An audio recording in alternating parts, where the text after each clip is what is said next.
নমস্কাৰ প্ৰিয় শ্ৰোতা, ডিব্ৰুগড় বিশ্ববিদ্যালয়ৰ 90.8 ৰেডিঅ' জ্ঞানমালিনীৰ শিল্পী পৃথিৱীলৈ মৈত্ৰেয়ী আপোনালোক সকলোকে স্বাগতম জনাইছোঁ। প্ৰিয় শ্ৰোতা, শিল্পীৰ পৃথিৱী অনুষ্ঠানত আমি বহুকেইগৰাকী ব্যক্তিক ইতিমধ্যে আমন্ত্ৰণ জনাইছোঁ। আমি গানৰ কথা পাতিছোঁ, আমি ছবিৰ কথা পাতিছোঁ, আমি বিভিন্ন ধৰণৰ কথা পাতিছোঁ শিল্পীৰ পৃথিৱী অনুষ্ঠানৰ জৰিয়তে। প্ৰিয় শ্ৰোতা, আমি আজি পুনৰবাৰ এগৰাকী ৰং তুলিকাৰে জীৱনৰ কথা কোৱা, ৰং তুলিকাৰে জীৱনটো সজাই তোলা এগৰাকী শিল্পীক আমাৰ ৰেডিঅ' জ্ঞানমালিনীৰ মঞ্চলৈ আমন্ত্ৰণ জনাইছোঁ। সেইগৰাকী শিল্পী ধেমাজিৰ হোমেন শইকীয়া। নমস্কাৰ হোমেন, তোমাক ৰেডিঅ' জ্ঞানমালিনীৰ শিল্পী পৃথিৱী অনুষ্ঠানলৈ স্বাগতম জনাইছোঁ। নমস্কাৰ।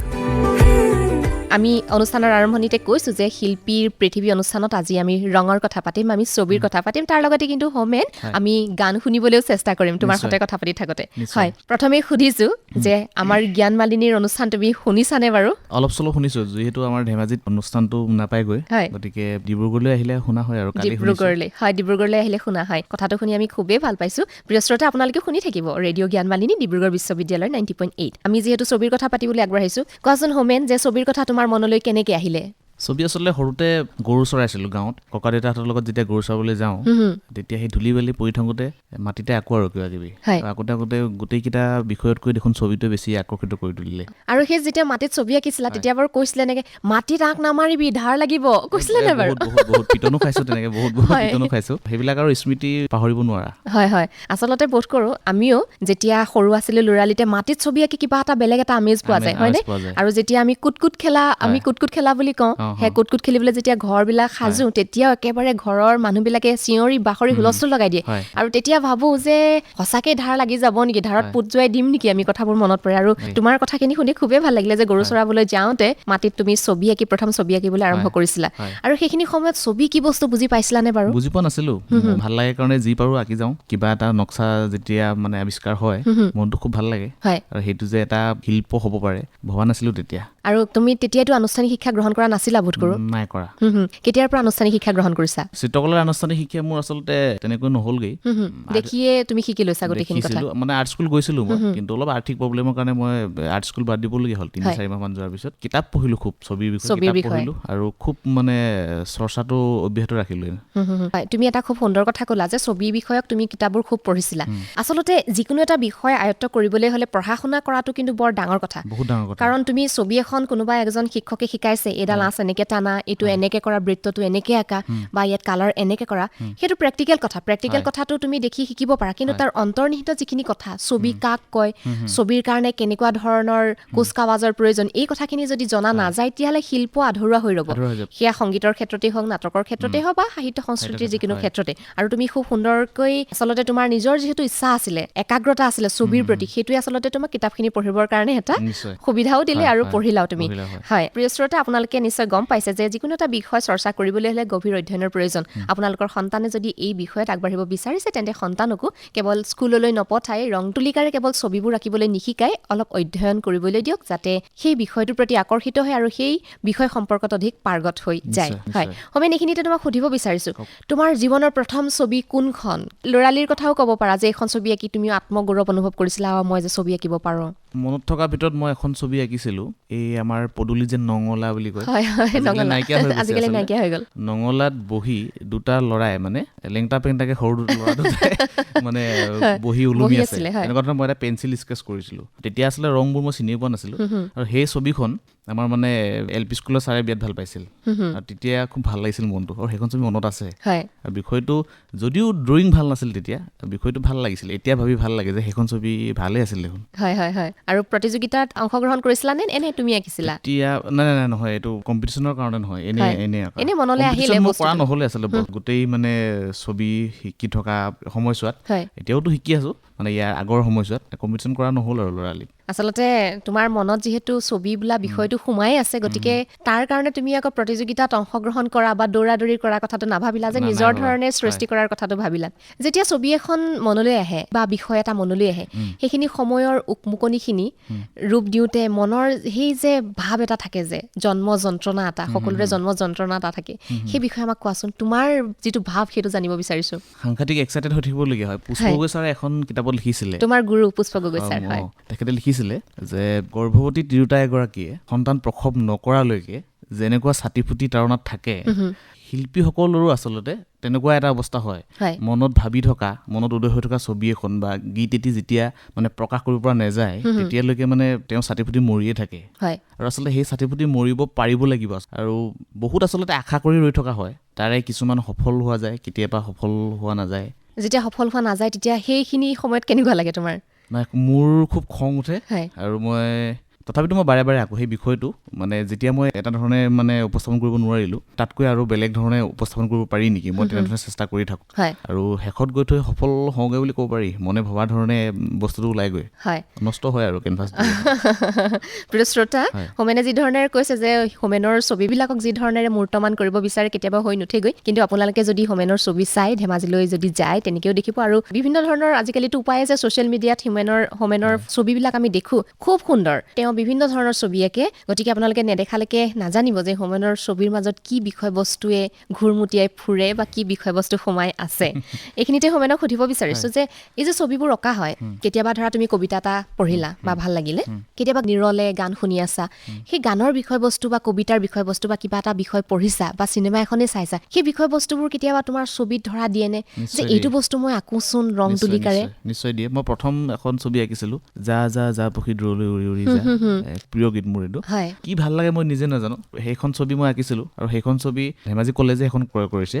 খুব ভাল হৈছিল ছবিখন মোৰে ভাল লাগিছিল আৰু কবিতাৰ ওপৰততো ছবি কৰি থকা হয় কিতাপৰ কাম মই যিহেতু কৰিয়ে থাকোঁ গতিকে কবিতাৰ কাম কৰা হয় সম্ভৱ মই এতিয়ালৈকে যিমানবোৰ কবিতা পঢ়ি স্কেচ কৰিছোঁ বহু কবিয়ে চাগে ইমান কবিতা পঢ়াই নাই আজিকালিতো নপঢ়ে আৰু মই কথাটো পাহৰিয়ে গৈছিলোঁ হোমেনে আলোচনী হওক বিভিন্ন ধৰণৰ পত্ৰিকা হওক তাত হোমেনৰ বেটুপাত থাকি আৰু তাৰ যিখিনি অন্তৰ্নিহিত ছবি কবিতাৰে হওক গল্পৰে হওক সেই কামখিনিও হোমেনে কৰে মই কথাটো পাহৰিয়ে গৈছিলোঁ আচলতে খুব ভাল লাগিছে তোমাৰ সৈতে আজি এনেধৰণেৰে কথা পাতি পিছে হোমেন আমি কৈছিলোঁ যে তোমাৰ সৈতে কথা পাতি থাকোঁতে আমি গানো শুনিম গতিকে এই মুহূৰ্তত তুমি কাৰ গীত শুনিবলৈ পালে বেছি ভাল পাবা ভূপেন দাৰ গীতটা শুনিলে ভাল লাগিব কোনটো গান শুনিবলৈ ভাল পাবা চিত্ৰলেখাটোকে শুনো চিত্ৰলেখা খুব সুন্দৰ প্ৰিয় শ্ৰোতা আপোনালোকে হোমেনৰ পচন্দৰ এই গীতটি শুনি ভাল পাব আগবঢ়াইছোঁ আপোনালৈ টিউন কৰি থাকিব ডিব্ৰুগড় বিশ্ববিদ্যালয় 90.8 ৰেডিঅ' জ্ঞানমালিনী চিত্ৰলেখা চিত্ৰ এখন আঁকানা চিত্ৰপটত চিন্তাশীলেক চিন্তানায়ক আঁকানা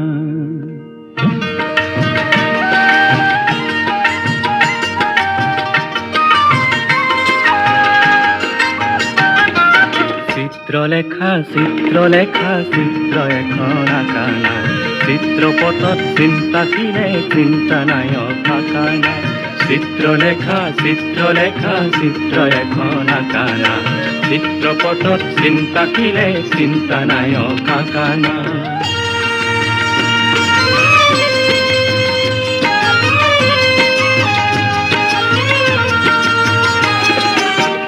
জনজীৱনৰে ৰং ফুকুলা মন জীৱনৰে গভীৰ নীলা পাত্ৰ দুটি সজাই লোৱা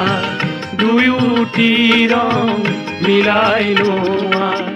তুলিকা তুলি লোৱা না চিত্ৰলেখা চিত্ৰলেখা চিত্ৰ এখন আঁকানা চিত্ৰপটত চিন্তাশীলে চিন্তানায়ক আঁকানা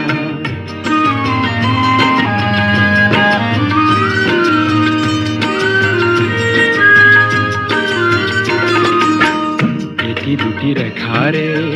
সাৱধানতাৰে এটি দুটি ৰেখাৰে সাৱধানতাৰে নয়ন আঁকা দূৰদৰ্শী নয়ন আঁকা দূৰদৰ্শী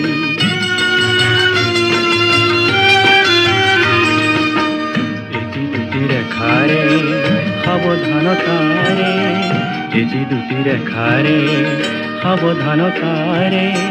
নয়ন আঁকা দূৰদৰ্শী নয়ন আঁকা দূৰদৰ্শী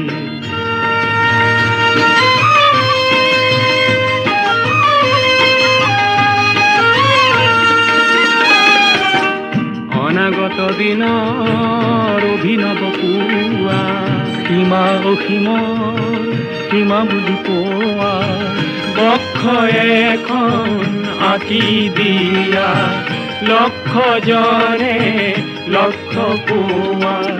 তুলিকা তুলি লোৱানা চিত্ৰলেখা চিত্ৰলেখা চিত্ৰ এখন আঁকানা চিত্ৰপথত চিন্তাহীনে হোমেন খুব সুন্দৰ গীত এটি শুনিলোঁ তোমাৰ ভাল লগা শ্ৰোতাসকলেও নিশ্চয় ভাল পালে এইখিনিতে তোমাক সুধিব বিচাৰিছোঁ আমি ইতিমধ্যে ছবিৰ কথা পাতিছোঁ ছবিৰ যিখিনি ব্যৱহাৰিক কথা আচলতে ব্যাকৰণিক কথা সেইখিনি আমি ইতিমধ্যে কথা পাতিছোঁ গতিকে সেইখিনি কথা তোমাৰ লগত নাপাতো আমি অলপ বেলেগ ধৰণেৰে কথা পাতো তোমাৰ লগত আজি তুমি এতিয়ালৈকে কিমান ধৰণৰ ছবি আঁকিছা কি ধৰণৰ ছবি আঁকিছা মোৰ ছাবজেক্টটো মূলতঃ প্ৰকৃতি নাৰী আৰু সমাজ এইটো বিষয়ক লৈ মই কৰি আছিলোঁ বিশেষকৈ নাৰী আৰু প্ৰকৃতি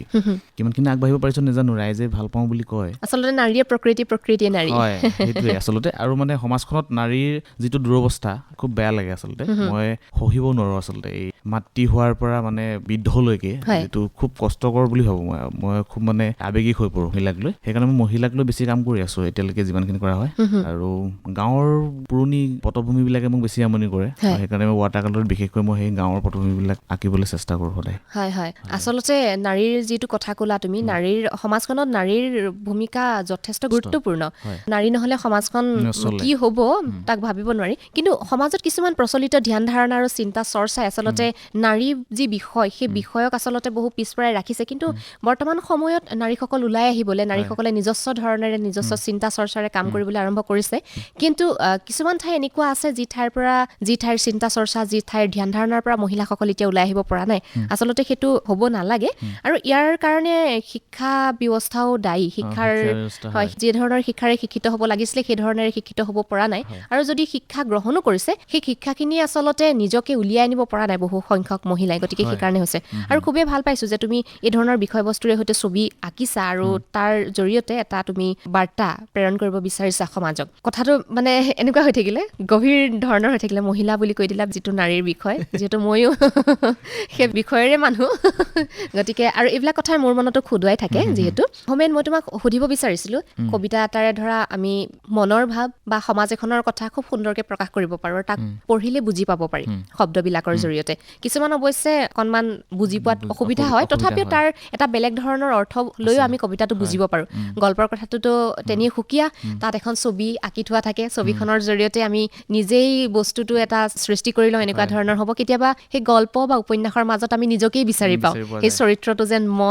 মোৰ কথাই যেন কৈ আছে এনেকুৱা ধৰণৰ হয় কিন্তু ছবিৰ কথা এনেকুৱা হয় ছবিবোৰ বিভিন্ন ধৰণৰ বিষয়ৰ ছবি থাকে এবষ্ট্ৰেক্ট আৰ্ট থাকে ৰিয়েলিষ্টিক থাকে বিভিন্ন ধৰণৰ আৰ্ট থাকে গতিকে সেইবিলাক বিষয় কেতিয়াবা বুজি পোৱাত অসুবিধা হয় বুজো বেলেগ ধৰণেৰে তাৰ অৰ্থটো সম্পূৰ্ণ বেলেগ হৈ যায় আচলতে ৰঙৰ কাৰবাৰটো ইমান মানে ধুনীয়াকৈ কৰে কেৱল ৰঙেৰেই যিহেতু এবষ্ট্ৰেক্ট বা বিমূৰ্ত ছবিবিলাক কৰা হয় তাৰ মাজত কি কথা কৈছে মানে চিত্ৰকৰজনে বা শিল্পীজনে বুজি পোৱাটো অলপ দুৰ্বোধ্য হৈ যায় তেতিয়া এই যে মানুহবিলাকে বুজি নাপায় বা আমি বুজি নাপাওঁ তেতিয়া তোমালোকৰ এনে কেনেকুৱা লাগে বাৰু মাজে মাজে খং উঠে কেতিয়াবা আৰু কেতিয়াবা বেয়াও লাগে আচলতে এনেকুৱা এখন দেশত আজিও যে ছবিটো বহুত পিছ পৰি আছে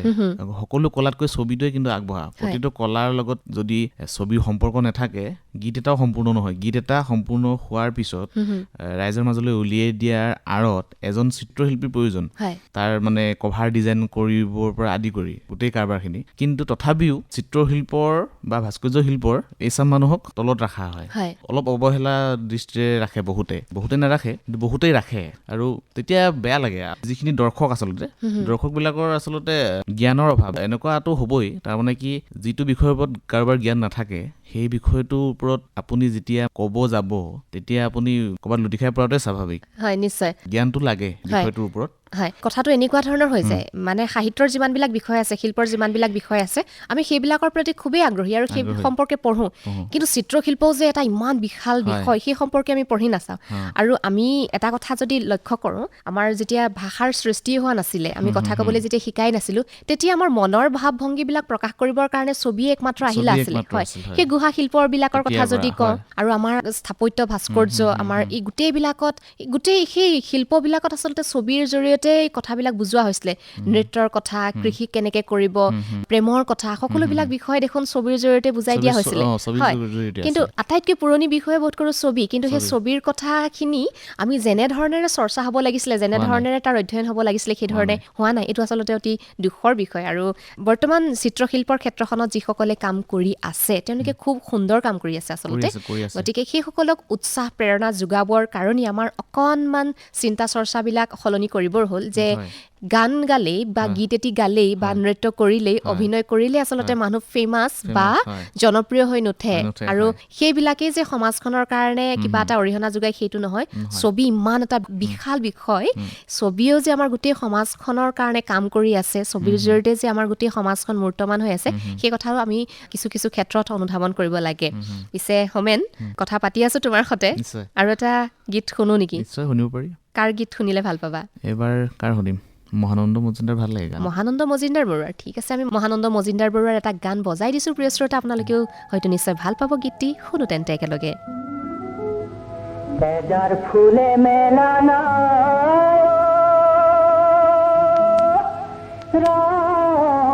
সমনীয়া ৰঙাকৈ দলি সাগা বেজাৰ নকৰিবি বহাগী আহিব পাতি ঢোলত চিনাকি মা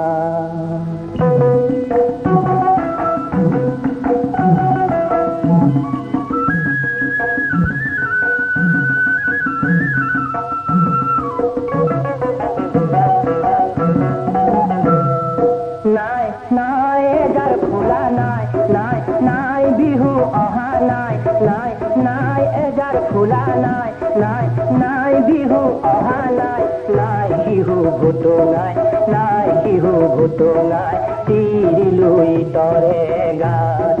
নাই নাই গাভৰুৰ দেহতে নাই নাই নাতুনৰ চেৱতে নাই নাই গাভৰুৰ দেহতে নাই নাই নাতুনৰ চেৱতে নাই যৌৱন্তী দেৱতে নাই যৌৱন্তী দেৱতে ৰাতি বিহুৰ মিঠাকৈ মা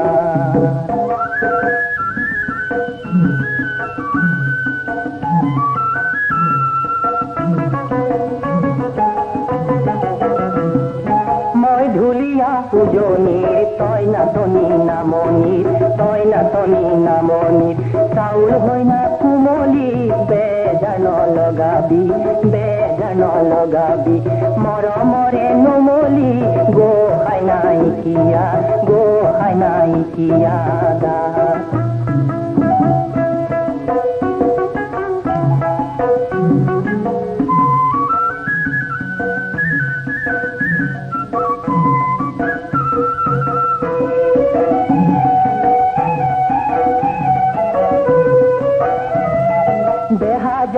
দেহাজান তই নটা দেখিলে দেহাজান ৰবকে নোৱাৰো নাচিছে বিৰি নাই হোমেন তোমাৰ এটা ষ্টুডিঅ' আছে নিজাববীয়া নহয়নে তোমাৰ ষ্টুডিঅ'টোৰ কথা কোৱাচোন তাত কেনেধৰণেৰে কাম কৰা কেনেধৰণেৰে মেহফিল জমে তাত ষ্টুডিঅ'টো আচলতে মোৰ পৰিকল্পনা আছিল বহুত দিনৰ সৰুৰে পৰা পৰিকল্পনা আছিল আৰু মোৰ সৰুৰে পৰা এটা পৰিকল্পনা আছিল মই যে ছবি আঁকিয়েই থিয় হ'ম এই কথাটো মই সৰুৰে পৰা ভাবি আছিলোঁ আৰু সেই সূত্ৰে আজিলৈকে মই কোনো জব মই এপ্লাই কৰা নাই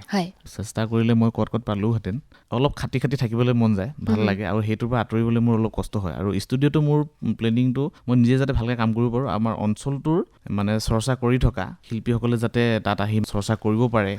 আলোচনা কৰিব পাৰে তেনেকুৱা এটা প্লেটফৰ্ম মই কৰিছোঁ আৰু নতুন ল'ৰা ছোৱালীখিনি শিকাবৰ কাৰণে এটা ব্যৱস্থা কৰা হৈছে মোৰ অংকনত এই কাম চলি আছে আশাবাদী মই ষ্টুডিঅ'টো সঠিক পথত আগুৱাই নিব পাৰিম বুলি কিমানখিনি আগবঢ়াই নাজানো আৰু নিশ্চয় এইটো খুব গুৰুত্বপূৰ্ণ কথা যে আমাৰ চৰ্চা কৰিবৰ কাৰণে এখন মঞ্চৰ খুবেই প্ৰয়োজন আৰু হোমেনে যদি সেই মঞ্চখন সৃষ্টি কৰিছে আৰু উঠি অহা চামক যদি সেই বাটটোৰে লৈ যাব পৰা যায় তেতিয়াহ'লে চিত্ৰশিল্পৰ ক্ষেত্ৰখন খুব শক্তিশালী আৰু সুন্দৰকৈ আগবাঢ়ি যাব বুলি আমি আশা কৰিছোঁ হোমেন আজৰি সময়ত কি কৰি ভাল লাগে ছবিটো আঁকাই গান বেছি শুনো মই গান বেছি শুনা আৰু বাকী নাটক চাটকবোৰতো মানে খুব ইণ্টাৰেষ্ট আছে নাটক কৰা নেকি তুমি নাটক কৰিছিলোঁ এতিয়া অৱশ্যে ব্যস্ততাৰ কাৰণে কৰা নহয় আজি 2 বছৰমান কৰা হোৱাই নাই একেবাৰে হয় কি নাটক কৰিছা এতিয়ালৈকে তুমি নাটক ফাঁচীৰ পৰা আদি কৰি স্নেহ বন্ধন এনেকৈ কৰি মেলি কৰিছোঁ গোটেইবোৰ মনত নাই আৰু ভাল লাগে কেতিয়াবা সেই চিনেমা চাই থাকোঁ চিনেমা ডাইলগ ভাল লাগে ডাইলগ মাতি থাকোঁ তেনেকুৱাই আৰু আচলতে শিল্পী মানুহবোৰ এনেকুৱাই নিৰ্দিষ্ট শিল্পৰ প্ৰেমত যেতিয়া পৰা হয় সেয়া ছবিয়েই হওক বা ছবি মানে বোলছবিৰ কথা কৈছোঁ মই আৰু ৰং তুলিকাৰ ছবিয়েই হওক কবিতাই হওক গানেই হওক তাৰ প্ৰেমত পৰিলে সেই বস্তুবিলাকে পাকে প্ৰকাৰে মন মগজুত খুন্দিয়াই থাকে আৰু সেইটোকে আহি থাকে হয়নে প্ৰিয় শ্ৰোতা আপোনালোকে বোধ কৰোঁ ভাবিছে যে ছবি অঁকা মানুহৰ মনতো এনেকুৱা ধৰণৰ কথা থাকেনে নিশ্চয় থাকে কাৰণ ছবি যিহেতু এটা শিল্প গতিকে প্ৰত্যেকটো বিষয়ে খুন্দিয়াই থকাটো স্বাভাৱিক কথা এইখিনিতে তোমাক সুধিব বিচাৰিছোঁ যে তোমাৰ যিহেতু ষ্টুডিঅ' এটা আছে অংকন ল'ৰা ছোৱালীখিনিক চৰ্চাৰ কাৰণে মঞ্চ এখন কৰি দিছা সেই ল'ৰা ছোৱালীখিনিক ছবিৰ ক্ষেত্ৰত আগবঢ়াই অনাৰ ক্ষেত্ৰত কেনেধৰণেৰে তুমি আগবাঢ়ি আহিছিলা প্ৰথম অৱস্থাত মই আমাৰ ওচৰৰে ল'ৰাবিলাকো লৈছিলোঁ মই গাঁৱৰ অঞ্চলৰ যিখিনি সৰু ল'ৰা ছোৱালী যিখিনি মানে পইচা দি ছবি শিকিব নোৱাৰে সেইখিনি ল'ৰা ছোৱালীক লৈছিলোঁ মই প্ৰথমতে তাৰপিছত গৈ দেখিলোঁ মোৰো এটা সময় গুচি যায় আৰু মানে অহা যোৱা খৰচ এটা দৰকাৰ হয় গতিকে মই সিহঁতৰ পৰা কম পৰিমাণে অলপ ফিজ ল'বলৈ ল'লোঁ এতিয়াও লওঁ কিন্তু কমেই লওঁ এতিয়া মই যথেষ্ট আনতকৈ তেনেকে ওচৰৰ মানুহবিলাকে ক'লে যে তই এখন স্কুল টাইপৰ কৰ ফ্ৰীকে শিকাবলৈ তইতো নিজে বাচি থাকিব লাগিব বাচি থকাটো যাতে বেলেগৰ পৰা আহে এনেধৰণৰ ব্যৱস্থা এটা কৰ 2009 চনৰ পৰা স্কুলখন চলি আছে অংকন কলা নিকেতন 10 বছৰ হ'ল 10 বছৰ তেতিয়াৰ পৰা এতিয়ালৈকে চলি আছে ভালকে চলাই আছো এতিয়ালৈকে আৰু বাঢ়িছেও ষ্টাফো হ'ল এতিয়া 3জন 4জন হৈছে তোমাৰ পৰিয়ালৰ সংখ্যা বাঢ়ি গৈ আছে নিশ্চয় আমিও তাৰ যদি সদস্য হ'বলৈ পাওঁ খুবেই ভাল পাম আৰু তোমাৰ ষ্টুডিঅ' চোৱাৰ খুবেই ইচ্ছা আমাৰ নিশ্চয় যাব ধেমাজি গ'লে সোমালে হ'ল আৰু হয় ধেমাজিলৈ গ'লে আমি নিশ্চয় অংকনত সোমাম ছবি চাম ন খোলা আছে আৰু শ্ৰোতাসকলকো মই আমন্ত্ৰণ জনাইছোঁ নিশ্চয় ৰেডিঅ' জ্ঞানৱালিনীৰ যিসকল শ্ৰোতা আছে আমাৰ হোমেনৰ ষ্টুডিঅ' চাবলৈ আহিব পাৰে খুব সুন্দৰ সুন্দৰ ছবি আঁকে মই ইতিমধ্যে কৈছোঁ আৰু তাত অনবৰতে চাগে এটা মেহফিল জমি থাকে গানো বাজি থাকে ন এটা মানে খুব আনন্দৰ পৰিৱেশ এটাৰ মাজত তোমালোকে কাম কৰি থাকা আৰু গান মোৰ একদম পুৰণি গীতবোৰ পুৰণি গীত ৰেডিঅ' শুনি থকা টাইপৰ লাগে আৰু বাজি থাকিলে আৰু আছে বহুকেইজন আছে বয়োজ্যেষ্ঠ ব্যক্তি তেখেতলোকে 4মান বজাত আহি যায় কেৱল গান শুনিবলৈ আহে আৰু বহে তামোল চামোল খায় আৰু গান শুনি গুচে আহোমেনা মই এইখিনিতে এটা কথা সুধিম বুলি ভাবি আছো অথনিৰ পৰা ৰৈ গৈছে কথাষাৰ তুমি ছবি আঁকিবৰ কাৰণে প্ৰেৰণা কাৰ পৰা পাইছিলা প্ৰথমতে প্ৰেৰণা পাইছিলোঁ মই গাঁৱৰে মানুহবিলাকে মৰম কৰিছিলে খুব ছবি যে এই বৰ ধুনীয়া ছবি আঁকে দেই তেনেকে কয় মানে সেই আগবা কৰোঁতে মাটিত আগবা কৰোঁতে সেইটোৱে আচলতে মোৰ প্ৰেৰণা হ'ল তাৰপিছত পিছলে পুষ্পগৈ ছাৰে মোক প্ৰেৰণা দিছে ৰঙৰ ওপৰত যথেষ্ট জ্ঞান দিছে তাৰপিছত মই তেনেকৈ অভিজ্ঞ ব্যক্তিসকলক লগ পালোঁ সূৰ্য বৰুৱাৰ পৰা আদি কৰি পৰেশ ভূঞা ছাৰলৈকে গোটেইসকলক লগ পালোঁ তাৰপিছত মোৰ সম্পৰ্কৰ বা এগৰাকী আছিলে গীতিমণি বুঢ়াগোহাঁই সাংঘাতিক অনুপ্ৰেৰণা দিছিলে মোক তেজৰ সম্পৰ্ক নহয় মোৰ পাতি লোৱা বা আচলতে কিন্তু খুব নিজৰ নিচিনা মৰম কৰে আৰু বুজি পায় আচলতে ছবি বিষয়ক লৈ তাই মোক প্ৰথম কালাৰ কিনি দিছে আৰু ছবি আঁকে যা বুলি হয় আৰু যদি বিখ্যাত চিত্ৰশিল্পীসকলৰ কথা কওঁ সেই শিল্পীসকলৰ ভিতৰত কাৰ ছবি তোমাৰ আটাইতকৈ ভাল লাগে মোৰ পাবলো পিকাচোৰ ভাল লাগে পাবলো পিকাচোৰ কিউবিজম মোৰ খুব প্ৰিয় আৰু কিউবিজম এতিয়া মোৰ নিজৰ কামবিলাকতো কিউবিজম ধাৰাটো অলপ চলপ আছে আৰু কিউবিজম আছেই প্ৰকৃতিৰ গোটেই বস্তুবোৰে আচলতে কিউবিজম আৰু সেই কিউবিজমটো থাকিবই সকলোৰে ছবিত কিন্তু মোৰ খুব বেছি ভাল লাগে তাৰ মানে ৰেখাৰ পৰা আদি কৰি ৰং ব্যৱহাৰ কৰা গোটেই টেকনিকৰলৈকে শক্তিশালী আচলতে কামবিলাক প্ৰিয় শ্ৰোতা আমাৰ এনেকুৱা লাগে যে ছবি এখনে কাঠ পেঞ্চিলডালেৰে আঁকিলে তাত ৰং বুলালে বা ব্ৰাছ এডালেৰে তাত ৰং বুলাই দিলে হৈ গ'ল আৰু ছবি কিনো তাৰ কথা আছে কিন্তু এতিয়া হোমেনে যি ধৰণেৰে কৈছে যে ৰেখা কিদৰে অংকন কৰিব লাগে তাত কিদৰে ৰং বুলাব লাগে ৰঙৰ সমাহাৰেৰে এখন পূৰ্ণাংগ চিত্ৰ কিদৰে কৰিব লাগে বা কিউবিজিম কি বস্তু হয় আমি যি অলপ আগতে কৈছিলোঁ এবষ্ট্ৰেক্ট আৰ্ট বিমূৰ্ত ছবিবোৰ কি আচলতে এইবিলাক শব্দবিলাক তেনেই সহজ নিচিনা লাগে কিন্তু তাৰ মাজৰ যিখিনি অন্তৰ্নিহিত কথা সেইবোৰ আচলতে সাংঘাতিক কথা আৰু তাৰ এটা এটা ধৰা শব্দৰ অৰ্থ বিচাৰি যাবলৈ এখন ইতিহাসৰ দৰে হৈ গৈ থাকিব নিশ্চয় হয় কাৰণ আৰু যিহেতু আমি কৈছোঁৱে যে চিত্ৰশিল্পৰ ক্ষেত্ৰখন ইমানেই ব্যাপক তাৰ ব্যাপকতা আমি কেতিয়াও হাতেৰে চুই বা এনেকৈ বিচাৰি খেপিয়াই নাপাওঁৱে ঢুকি পোৱাটো সাংঘাতিক মানে এটা কষ্টকৰ কথা আকাশ ঢুকি পোৱাৰ দৰে কথা হ'ব গতিকে অধ্যয়নৰ প্ৰয়োজন হ'ব আৰু অধ্যয়ন যদি কৰোঁ তেতিয়াহ'লেহে তাক অলপ ওচৰ চাপিব পাৰিম হয় এতিয়া তোমাৰ ছবিক লৈ আৰু কেনেধৰণৰ পৰিকল্পনা আছে ছবিক লৈ মোৰ পৰিকল্পনা আছে ধেমাজিত মোৰ ষ্টুডিঅ'টো অলপ বহলোৱা তাতে এটা সুন্দৰ গেলেৰী কৰাৰ পৰিকল্পনা এটা আছে যিটো গেলেৰীত আমাৰ স্থানীয় আৰু ভিতৰৰ পৰা ওলাই অহা ল'ৰা ছোৱালীবিলাকক মই সুবিধা দিব পাৰোঁ নিশ্চয় মানে কম পইচাত কৰিব পৰা তেওঁলোকে যাতে অসুবিধা নহয় তেনেকুৱা ধৰণৰ এটা প্লেনিং আছে স্কুলখন অলপ সুন্দৰ কৰিম আৰু স্কুলখন মোৰ মানে এতিয়া যথেষ্ট বহল হৈছে তথাপিতো আৰু অলপ বহলাম আৰু তাত মানে এনেকুৱা ধৰণৰ ল'ৰাখিনিক লৈ মোৰ কাম কৰিবলৈ মন আছে যিখিনি শিশু আৰু যিখিনি শিকাৰুৱে ছবি ভাল পায় কাৰণে আহিছে কেৱল মানে ধৰক স্কুলত নম্বৰ এটা পাব লাগে মাক দেউতাকৰ তাগিদাত আহিছে মাৰ্কশ্বিটত নাম্বাৰ উঠাব লাগে কাৰণে মানে ছবি স্কুলত আহিছে তেনেকুৱা ল'ৰা ছোৱালীখিনি মোক নালাগে ছবি ভিতৰৰ পৰা ভাল পোৱা ল'ৰাখিনি মোক লাগে তেনেকুৱা ধৰণৰ ল'ৰা ছোৱালীখিনিক লৈ মই আগবাঢ়ি যাব বিচাৰোঁ নিশ্চয় খুব সুন্দৰ কথা কৈছে আচলতে যিকোনো এটা কলাকেই অন্তৰৰ পৰা যদি ভাল পোৱা নাযায় কেৱল প্ৰতিযোগিতাৰ যুগ বুলি যদি তাক মানে জোৰ কৰি টানি আনি নিজৰ মাজত সোমোৱাবলৈ চেষ্টা কৰা হয় সি আচলতে কেতিয়াও কলা বা শিল্পৰ ৰূপ লাভ কৰিব নোৱাৰে খুবেই সুন্দৰ কথা কৈছা হোমেনৰ সৈতে বহুখিনি কথাই পাতিছোঁ তোমাৰ ছবি সম্পৰ্কীয় কথা তোমাৰ ছবিৰ জীৱন সম্পৰ্কীয় কথা এইখিনিতে সুধিব বিচাৰিছো তুমি যেহেতু বহুতো এক্সিবিশন কৰিছা আৰ্টৰ বহুত ঠাইত মই ফটো দেখিছো তোমাৰ আৰু তুমি মোৰ লগত এই সম্পৰ্কে কথাও পাতিছা ক'ত তোমাৰ এক্সিবিশন হৈছে তোমাৰ অভিজ্ঞতাৰ কথা কোৱাচোন আমাক মই ষ্টেট আৰ্ট গেলেৰীটো কৰিয়ে থাকোঁ আৰু প্ৰতি বছৰে কৰা হয়ে বাহিৰলৈ মই বেছি বাহিৰলৈ যোৱা নাই কলিকতালৈকে গৈছোঁ আৰু আজিকালি আচলতে বাহিৰলৈ যাবলৈ আৰ্থিকভাৱে খুব সক্ৰিয় হ'ব লাগে যিহেতু ইমানখিনি মোৰ ইমান শক্তি নাই গতিকে মই যোৱা নাই আজিকালি আগৰ চিষ্টেম নহয় আৰু আজিকালি আপুনি অলপ মানে আৰ্থিকভাৱে সক্ৰিয় হ'লেই আপুনি যেনেকুৱা তেনেকুৱা ছবি এখন লৈ বাহিৰত এক্সিবিশন কৰিব যাব পাৰি কিন্তু মই সেইটো কাৰণে ইমান বাহিৰলৈ যাবলৈ ইমান মনটো মেলা নাই যি কৰিছোঁ অসমতে কৰি আছোঁ ইয়াতে কৰি লওঁচোন আৰু ষ্টেট আৰ্ট গেলেৰীটো কৰি আছোঁ আৰু অনুষ্ঠান প্ৰতিষ্ঠানবিলাকত কৰি আছোঁ য'ত নিজৰ অঞ্চলটোত কৰিছোঁ আৰু ধেমাজিতে মই নিজৰ এটা গ্ৰুপ কৰিছোঁ এতিয়া বৰ্ণাংকন বুলি নতুন আৰু পুৰণি মানুহখিনি একলগ কৰি মই এটা প্লেটফৰ্ম বনাইছোঁ তাতে সিহঁতে যাতে কামখিনি ডিছপ্লে কৰিব পাৰে বৰ্ণাংকন বুলি কৰিছোঁ এইটো বাৰ্ষিকভাৱে প্ৰতি বছৰে কৰা হ'ব এইবছৰ আমি ফাৰ্ষ্ট কৰিছোঁ আপোনাক মাতিছিলোঁ পৰিকল্পনা আছে সেইখিনি আৰু এক্সিবিশনৰ বহুত তিতাকেহা অভিজ্ঞতাও আছে থাকেই আৰু উপায় নাই প্ৰতিটো বস্তুতে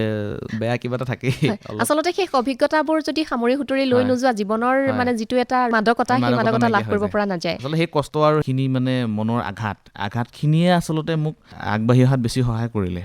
মই সম্ভৱ তেতিয়া সেই বস্তুখিনি মই বেলেগ ধৰণে নল'লোঁ সেইকাৰণে চাগে মই আগবাঢ়ি আহিব পাৰিলোঁ যিকণ আহিছোঁ যদি মই তেতিয়াই মানে বেলেগ ধৰণে ল'লোহেঁতেন অহংকাৰ কৰি মেলি তেতিয়া সম্ভৱ মই ফ্লপ হৈ থাকিলোহেঁতেন নিশ্চয় আচলতে শিল্পৰ ক্ষেত্ৰখন এনেকুৱা তুমি যদি খোজটো দিছা অলপ যদি তুমি শক্তিশালী হৈ পৰিছা বা জনপ্ৰিয় হৈ পৰিছা সেইখিনি সময়তে যদি তুমি গপত গঙাটোপটো হৈ দিয়া তোমাৰ যিখিনি প্ৰতিভা আছে সেই প্ৰতিভাখিনি আৰু আগবাঢ়ি যোৱাৰ যিটো সুবিধা থাকে সেইটো নাথাকিব কাৰণ আত্মগৌৰৱ লাগে কিন্তু আত্ম অহংকাৰ যিটো বিষয় সেই বিষয়টোৱে ধ্বংস কৰি দিয়ে সকলো তুমি ইমান সুন্দৰকৈ কথাখিনি কৈছা আৰু বাহিৰলৈ যোৱাৰ ইচ্ছা নাই আচলতে নিজৰ ঠাইত থাকিও নিজৰ কামৰ প্ৰসাৰতা দিব পাৰি আৰু তোমাৰ যিখিনি মানে যাম সুবিধা মিলিব লাগিব সেই সুবিধা